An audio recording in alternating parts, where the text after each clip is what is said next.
Hi, and welcome to week 3. So as you can see on the screen here, we have a lot of concepts to cover this week. So hopefully this video won't end up being too long, but I promise you all of the information is really important.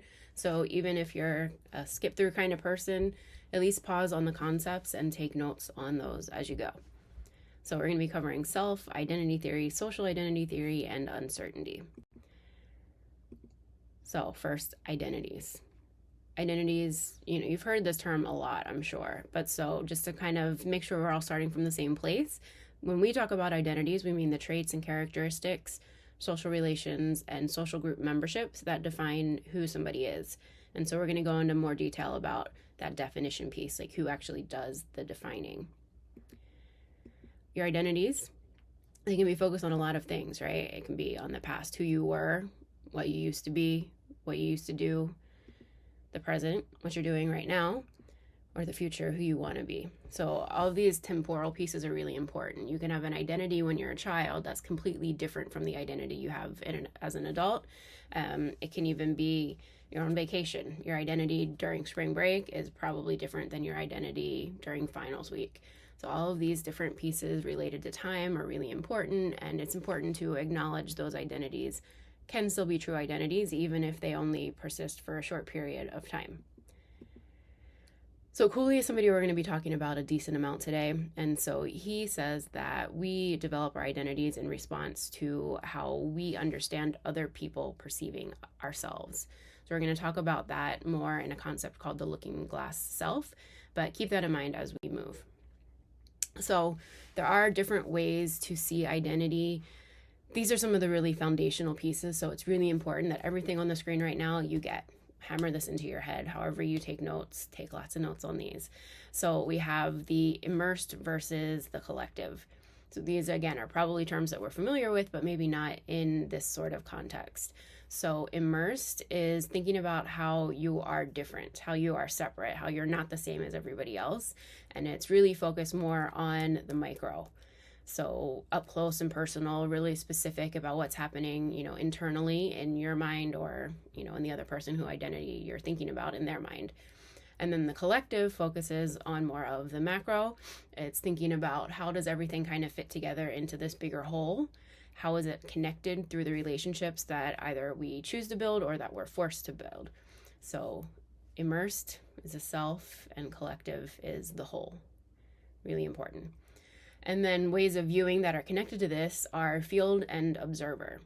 So observer is when you're kind of having that out-of-body experience. So you're looking down and seeing the whole big picture, including yourself. It makes it very much less personal. It's more of just, seeing a subjective view of what's happening. Field is using your own perspective. So this is like what you're seeing through your eyes. So you aren't actually part of the vision anymore because you are the vision. So this becomes much more emotional, right? Because it's coming through the person, through you. We have some images here that kind of show this, right? So on the left side is that field or that personal perspective. So it's just what you can take in. You can't see yourself, right? You don't have eyes floating above you to be able to see. So this is just what you see out in front of you.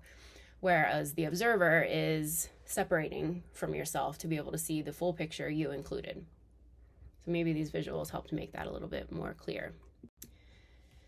So then moving on from that, we also have this idea of multiple me's. So like I talked about different identities during different times. You can also, with that, have different identities in different spaces. So you might have one identity at home with your parents and a different identity when you're in your dorm with your friends, or when you're at work, or when you're in the car, right? All these different places can have different identities as well. But so we kind of classify those identities into 3 different categories. So collective or social identities are part of your group membership. So who do you become when you're with these other people? How do you decide to be with these other people? Later in the semester, we're going to talk a lot about different like music and TV fandoms, and so collective identities are going to be really strong there. We're going to talk about that a lot. But you could also think about like the sports teams that you support. You behave in a certain way when you support the Baltimore Ravens versus when you support I was going to say the Oakland Raiders. They're not the Oakland Raiders anymore. Whoever the Raiders are, there's different kind of vibes that come from these different teams. And so those identities will be really strong when you're in that environment, but then maybe when you're like in the office, that identity isn't going to come through as strong.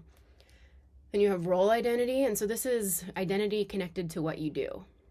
So a lot of times we see these in familial circumstances. So if you were like the firstborn, or if you're a mother, or if you're an only child, all of these things really impact the roles that you carry out in that environment. So, do you become a caretaker? Are you the caretakee? Then we also have personal identities. And so those can be impacted by the group identity or the role identity, but they can also be separate, and they can be much more connected to what we think about ourselves. So this can just be, as simple as, are you a confident person? Do you have a lot of self-esteem? Do you have an identity that connects to being somebody who's really self-assured, confident they can do whatever they want, or an identity that maybe is a little bit less confident, a little bit meeker, more reserved? So collective, role, personal identity, again, 3 really, really important things that we're going to keep talking about through the whole semester. So here, there's a short poem. So this is from the researcher Cooley, who I mentioned earlier, called Through the Looking Glass. So read this to yourself. Obviously, you can see I bolded the last line here. So this is really the key piece to what we're going to get into, called the looking glass self theory. So I am what I think you think I am. It's a little convoluted, right? But so this is essentially playing up the idea that, we change our actions or our behaviors or the way that we even like present based on how we think other people are thinking about us. So it's not actually saying how they think about us, it's how we think they think about us. Right? There's an extra level in there that leads to potentially confusion, misunderstandings, but it can, according to Cooley, have a really big role in shaping how we alter our identities. As you become more aware of your identity, you're going to be paying more attention to it, and you're going to be potentially trying to change it more often. Especially, looking glass self is a really great thing to be talking about when we're in this more social media oriented society. If you're TikToking or even just having like a selfie camera option, you are shaping the way that you speak. I mean, sometimes even like the way that people say words, right? They try to change how they move their mouth based on how it looks looking in that camera. And so all of that relates back to how we think other people are thinking about us. So I have a short lecture from Khan Academy that kind of breaks this down a little bit more, gives you an example. So watch that, but think about this poem as you do it, that you think aspect. So now moving on from that, we're going to get through some of the key theories in the world of identity. So first is identity theory from Stryker in the 60s. So obviously that was a decent amount of time ago, but eons ago when we think about actual identity as a field of study, right? Identity was not something people were really paying a lot of attention to in the 60s and 70s. It's much more of a modern thing, and really, the last 10 years, it's really, really blown up and gotten a lot more common and a lot more misunderstood too. So, keep the time period of these theories in mind as we move. But so Stryker talks about social behavior in terms of the relationship between self and society. So again, it's that idea that there's an outside influence on how we become who we are. But this also plays up the idea that identity isn't a static thing, it isn't a simple thing, it's constantly changing, but it does have some sort of sense of foundation. There's some kind of piece underlaying it all, something that will be consistent, and that's where we get that sense of order. So some of the concepts within this are identity salience and identity commitment. Salience is just the idea that that identity will stay the same across a lot of different contexts. So when we talk about different physical places or different temporal places, that identity is still going to be the same. So there's something really important to you within that. So I'd say for me, being from Baltimore is always a really important part of my identity. I've not lived in Baltimore for 20 years now, more 21 years, but it still really, really shaped me as a child. And so No matter where I've been living, when people ask where I'm from, I say Baltimore. Even if I haven't been to Baltimore for years, it still is a really, really foundational piece for me. So that's a really, really salient part of my identity. Something that's less salient maybe would be that I am a professor. At WVU on campus, super relevant. When I'm hanging out with my friends, sometimes I forget what I even do, right? Like it just doesn't end up being a really, really important piece of my self-concept. So it's less salient than my identity of being from Baltimore. Identity commitment is the degree to which your connection to others requires your role. So this, when we think about the different roles that you might have within the family structure, it's going to be relevant there. There's an element of it that's almost transactional. So you perform the role in the environment to be able to have the role. Then there's another piece that is more related to your attitudes or your behaviors, your feelings about something. That's the affective piece. So how much, if I'm the firstborn daughter in my family, how important is that to my identity? It's not actually very important to my identity at all. It doesn't feel relevant a lot of the time. So I'm not thinking about that. Like there's a lot of people who are firstborn daughters and have a lot of stress that comes out of that and having to take on almost like a second mothering role. I didn't have that in my environment. So I don't have that kind of emotional connection to that role. It's something that exists. I have a little brother. He's annoying like all little brothers are, right? But that's not actually, it hasn't shaped my identity. It doesn't feel like it's made me take on additional stresses or burdens or anything because of that. So it's effective in the emotional piece, but it's very low in the affective for me. Hopefully this is making sense. So then an evolution out of identity theory is social identity theory. And so this is something that we see a lot more day to day, especially in the environment you guys are all in now as students. This is a really big piece of that. I think something that as we go through it, you'll recognize it. So social identity is who we are based on the memberships that we have. So the group memberships that we have, what are the different organizations that we belong to. So like we're all part of WVU, right? That's one shared collective membership. But there's others that you can have, from sports teams, from sororities, from jobs that you have, from being a first generation student or being a student worker, all different sorts of things that kind of connect to that broader identity. And then of course there's all the social connections that you'd have outside. So there are some assumptions with social identity theory. First is that people want to have a positive social identity. So you don't go into a situation wanting to not be liked or not be included in that group. I wouldn't try to rush with a sorority if I hated sororities and wanted to let everybody know how much better I thought I was than them because I think there's something wrong with Greek life, right? So you don't go into that environment trying to be, a pariah. You come into it wanting to be accepted, wanting to be part of that group. And then positive social identity is built on comparison. So in-group and out-group, we all know in-group and out-group, right? How well do you fit into an environment or a situation or group of people?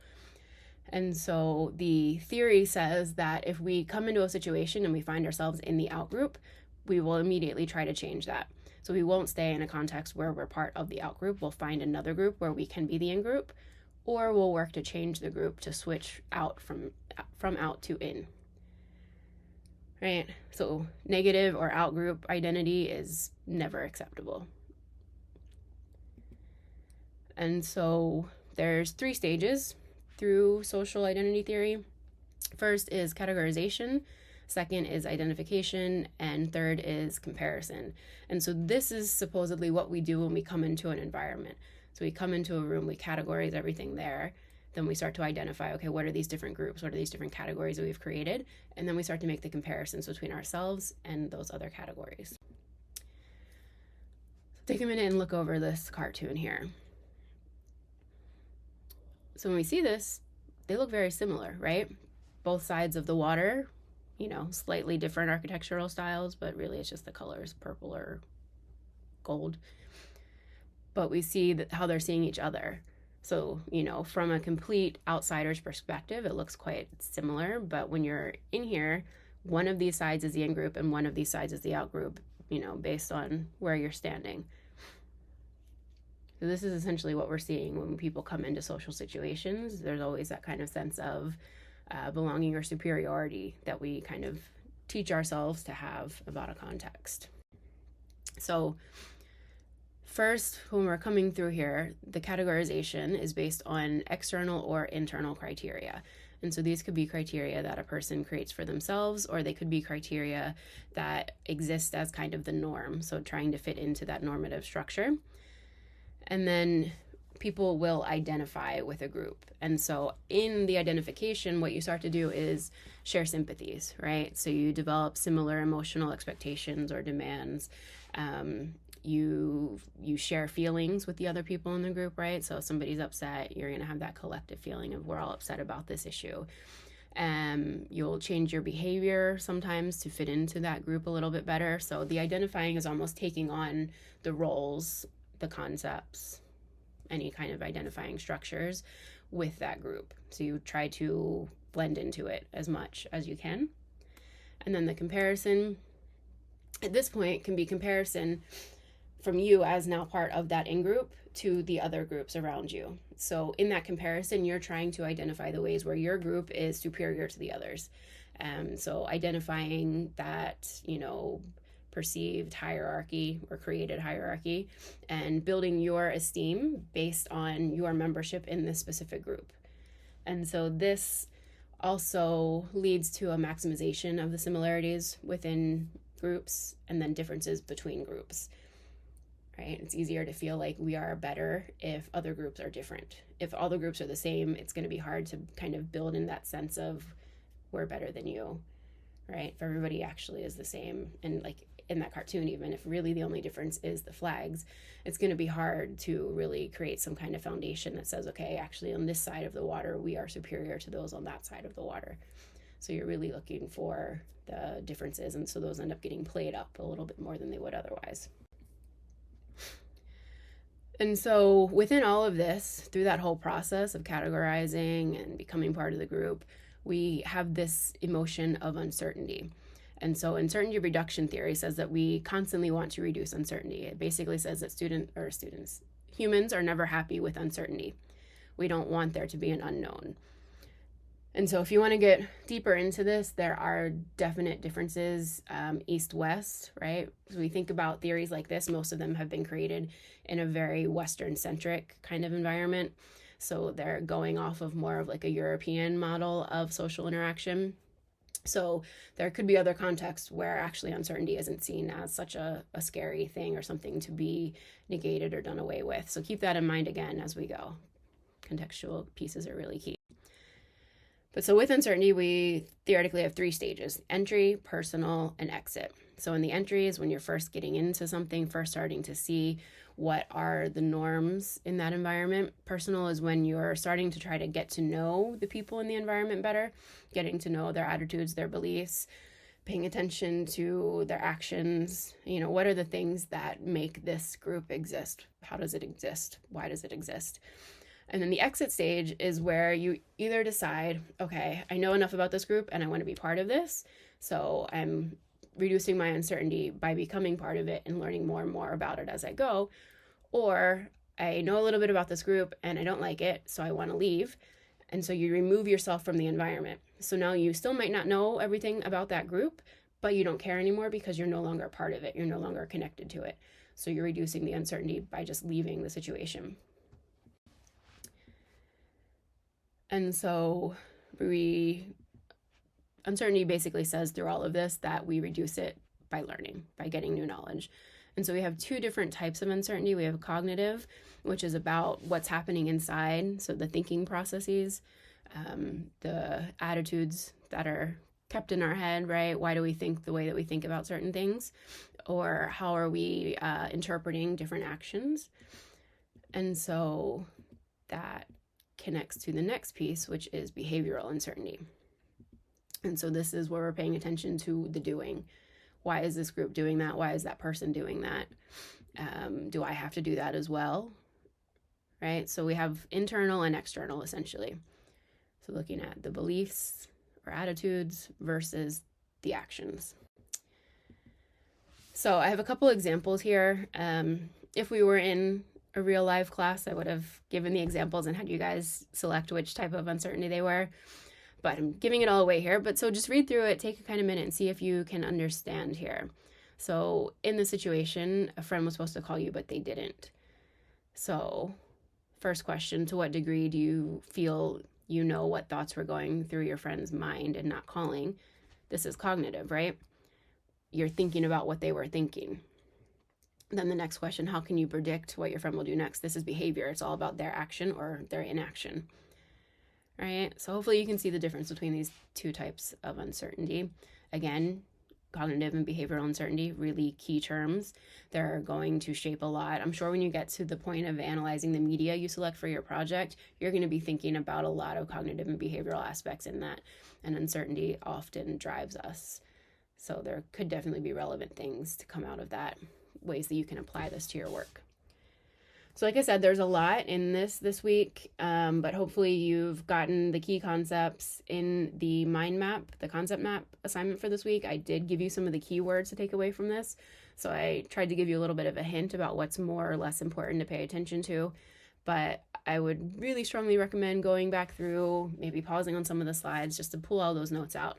These are really the foundation for the rest of the class. And so you need to have these theories in for everything else that comes to really make sense. So hopefully this was useful. Any questions or concerns, as usual, please let me know.